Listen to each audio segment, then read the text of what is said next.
what I used to love to practice is static balance. So practicing there, holding your balance and then going. It's a really tricky one to do, but once you get that feeling, it's really, really good.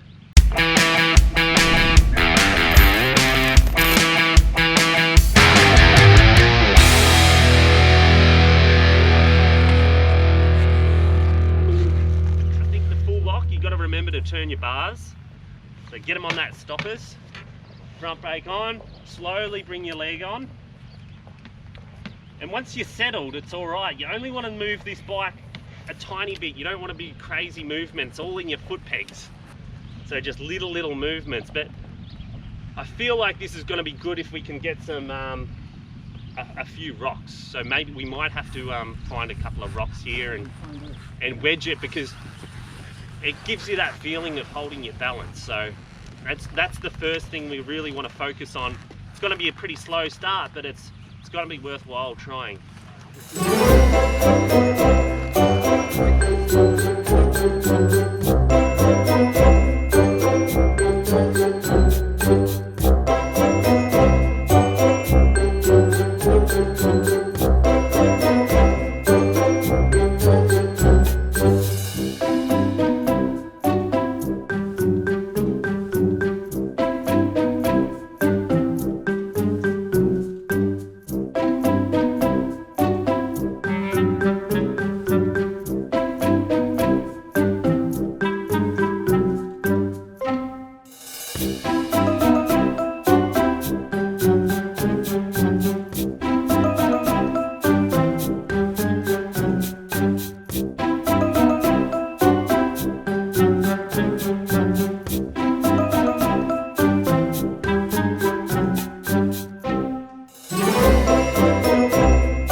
Yeah, just like that. So he's resting that, he's holding the pressure against that rock there. The bike's not doing any crazy movements. He's using his legs, so those slight movement on the foot pegs. Mostly with your legs, not with your arms? Definitely with your legs, yeah. In the garage, after work, after school, whatever you do, 5 minutes a night practicing static balance is very, very effective with your riding. So I'll show you what I mean.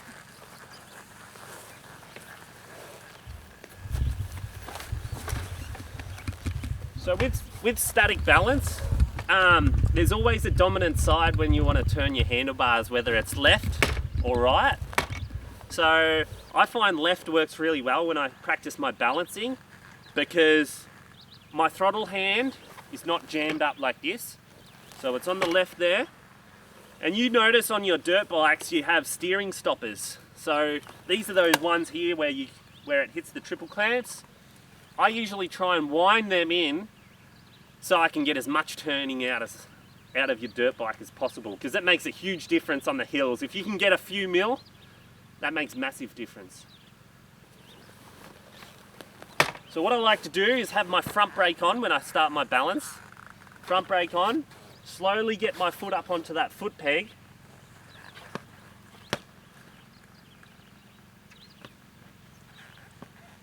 So what I'm doing now is, you really want to, when we're doing this balance, it's actually really tricky on this hard surface right now, but what I like to do is get a couple of rocks and chock my wheels. So we'll do that with you guys at the start. We'll get some rocks, wedge it in there, and you get that feeling of balance. But what I like to do is look down at the front mud guard. So look anywhere on the front mud guard to give you a guide.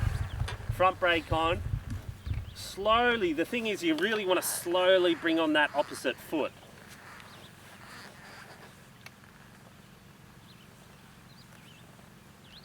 And you notice a lot of the time with your riding, your legs make a huge difference.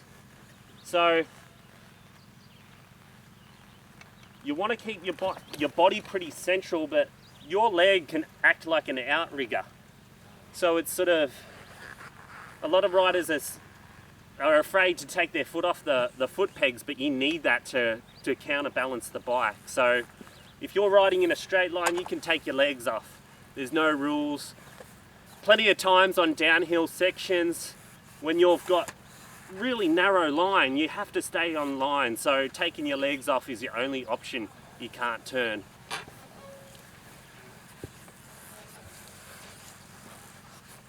Got your foot on the rear brake too? No, not the rear brake, because I might have to take my right foot off. So it's too hard to find that rear brake. So definitely front brake is key, because that creates a little bit more pressure on the front end. So I think front brake works really, really well.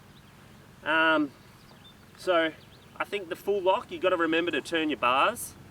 So get them on that stoppers. Front brake on, slowly bring your leg on. And once you're settled, it's all right. You only want to move this bike a tiny bit. You don't want to be crazy movements all in your foot pegs. The slightest movement in the foot pegs got to turn that bike over. So just little movements. But